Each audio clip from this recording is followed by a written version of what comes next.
Last year, as the auto industry went through an historic drop in business due to the recession, General Motors, the nation's largest automaker, had to reorganize and decided to focus on just 4 of their 8 American brands. Chevrolet, Cadillac, and GMC were obvious choices due to their robust market share, but the 4th choice, Buick, was somewhat controversial. Well, there was no question that General Motors needed a brand to slot in somewhere between Chevrolet and Cadillac.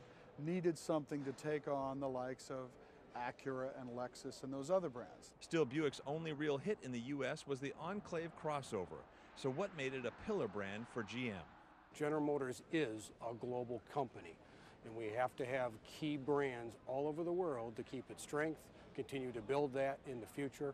And Buick is one of the very strongest right now, especially with a big interest from our Asian markets. Buick is GM's oldest brand and in fact has been a big seller in China since the 1930s. The latest LaCrosse was actually designed collaboratively in Detroit and Shanghai. There was some compromising, some negotiating, but at the end of the day, I think we all agreed what Buick is, and I believe that we have managed to capture the essence of that in our future product.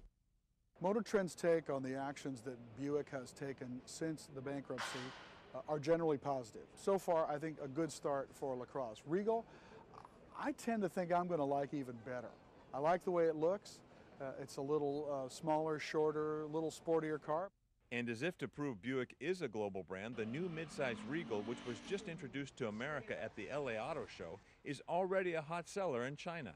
And in Europe, the Opel Insignia, on which the Regal is based, was the 2009 European Car of the Year. I'm Chris Hansen.